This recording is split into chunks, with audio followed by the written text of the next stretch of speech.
3 నెలల్లో క్రమబద్ధీకరణ ఎల్ఆర్ఎస్ మార్గదర్శకాలు జారీ చేసిన సర్కార్ ఈ వారం నుంచే దరఖాస్తుల పరిశీలన ప్రక్రియ ప్రారంభం. ప్లాట్లు లేఅవుట్ల క్రమబద్ధీకరణకు 3-4 దశల్లో పరిశీలన. ఇప్పుడు ఏంటంటే ఈ ఎల్ఆర్ఎస్ అన్నది ఎందుకు గవర్నమెంట్ ఇంత త్వరితగతిన చేస్తున్నది అంటే పైసలు, ఖజానా లేదు, బడ్జెట్లో అంచనాలు పెంచిర్రు, ఆదాయం వివిధ మార్గాల ద్వారా వస్తుందని చెప్పిర్రు, అప్పుల ద్వారానో ఆదాయమో ఇంకోటో. ఈ ఆదాయం సమకూర్చుకునే దాంట్లో ఎల్ఆర్ఎస్ కూడా ఒకటి. మళ్ళీ ఇప్పుడు 5,000-10,000 కోట్లు మళ్ళీ వచ్చే అవకాశం ఉంటుంది ఎల్ఆర్ఎస్ స్కీమ్ని ముందు పెట్టి జనాల దగ్గర నుంచి. సో మనం ఏమంటున్నామంటే ఎల్ఆర్ఎస్ గతంలో కేసీఆర్ వసూలు చేసే క్రమంలో మేము ఎల్ఆర్ఎస్ ఉచితంగా ఇస్తాం, మేము టీఆర్ఎస్కి గుడ్ బై చెప్పండి అని ఇదే కాంగ్రెస్ పార్టీ గతంలో హామీ ఇచ్చింది. సరే మేమేమంటున్నామంటే మొత్తం అక్కర్లే, చాలా క్లారిటీగా ఉన్నాం ఈ విషయంలో. ఈ ఉచిత పథకాల విషయంలో ప్రతి ఒక్కరికి అందించాల్సిన అవసరం లే. గ్రామీణ ప్రాంతాల్లో ఉన్న వాళ్ళకి, పేదవర్గ ప్రజలకి, వాళ్ళకి ఎల్ఆర్ఎస్ విషయంలో మినహాయింపునివ్వండి, వాళ్ళకి ఉచితంగా చేసే ప్రయత్నం చేయండి. సో ఇప్పుడు అందరినీ ఒకే ఘాటిన కట్టడం వల్ల ఆ ప్రజలు ఎక్కడి నుంచి తెచ్చి కట్టగలుగుతారు? మరి మీరు ఇచ్చిన హామీనే కదా ఇది గతంలో ఎలక్షన్స్లో.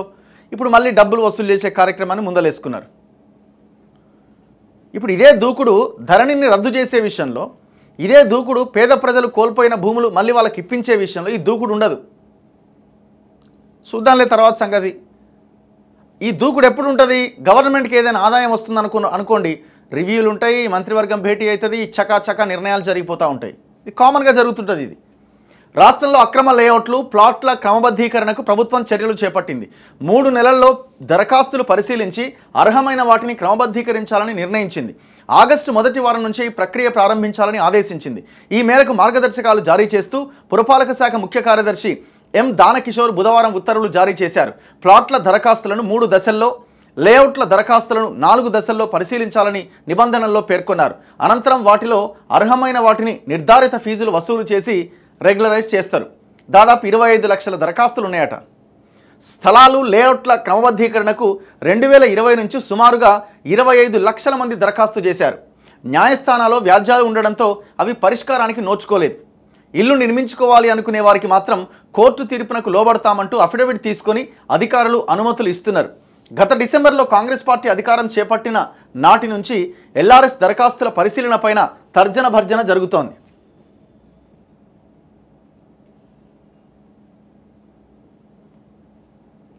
ఎక్కడుందయ్యా ఇది?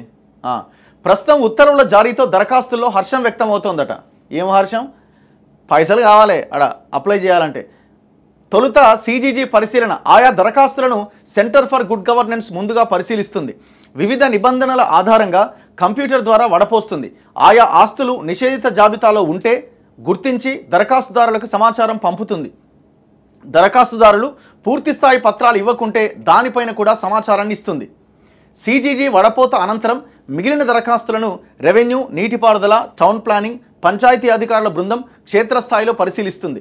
నాలాలు, చెరువులు, వారసత్వ సంపద, శిఖం భూములు, దేవాదాయ, ఇనాం భూములు తదితర కోణాల్లో పరిశీలించి అభ్యంతరాలు నమోదు చేస్తారు. ఆయా వివరాలు ఇప్పటికే సిజీజీ రూపొందించిన సెల్ ఫోన్ యాప్లో నమోదు చేస్తారు. రెండో దశలో మరింత అధ్యయనం చేసి అర్హమైనవైతేనే నిర్ధారిత ఫీజు చెల్లించాల్సిందిగా నోటీసులు ఇస్తారు. క్షేత్రస్థాయి పరిశీలనలో అర్హమైనవి కాదు అని గుర్తిస్తే ఆ దరఖాస్తులు తిరస్కరిస్తారు. ఆ సమాచారాన్ని దరఖాస్తుదారులకు పంపిస్తారు. మూడో దశలో అర్హమైన దరఖాస్తుదారులు ఫీజు చెల్లించినట్లుగా నిర్ధారించాక క్రమబద్ధీకరణ ఉత్తర్వులు జారీ చేస్తారు. లేఅవుట్ల విషయంలో అదనపు కలెక్టర్ ఆధ్వర్యంలోని వివిధ విభాగాల అధికారులు పరిశీలన చేస్తారు. దీనికి సహాయ కేంద్రాలు కూడా ఏర్పాటు చేసిరట. క్రమబద్ధీకరణ దరఖాస్తులపైన జారీ చేసిన నోటీసులకు సంబంధించిన సమస్యలను నివృత్తి చేసేందుకు అన్ని జిల్లా కలెక్టర్లు, స్థానిక సంస్థల కార్యాలయాల్లో హెల్ప్ డెస్క్లు ఏర్పాటు చేయాలని ప్రభుత్వం స్పష్టం చేసింది. Greater Hyderabad municipal corporation, Hyderabad metropolitan development authority, మున్సిపాలిటీలు మినహాయిస్తే మిగిలిన ప్రాంతాల దరఖాస్తులను జిల్లా కలెక్టర్లు పర్యవేక్షించాలని ఉత్తర్వుల్లో పేర్కొన్నది. అంటే గ్రామాలు, మండలాలు ఇక్కడ ఎల్ఆర్ఎస్ దరఖాస్తుల పరిష్కార ప్రక్రియలో భాగస్వాములయ్యే అన్ని స్థాయిల సిబ్బంది, అధికారులకు శిక్షణ ఇవ్వాలని కూడా ప్రభుత్వం ఆదేశించిందట. సో ఇప్పుడు 25 లక్షల అప్లికేషన్లలో చెరువుల్ని కబ్జాలు చేసి కట్టుకున్న వాళ్ళు వీళ్ళగా ఉంటారు కదా. ఒకవేళ అది చెరువు భూమిలో, శిఖం భూమిలో, ఇంకో భూమిలో ఉందనుకోండి, ఇది అయ్యే అవకాశం ఉండదు. అట్లాంటి వాటికి చేయరు. ఒకవేళ వాళ్ళు పేదలైనా కూడా చేయరు ఇల్లు. సో ఇట్లా ఈ ఎల్ఆర్ఎస్ మీద ప్రభుత్వం ఫోకస్ చేసింది.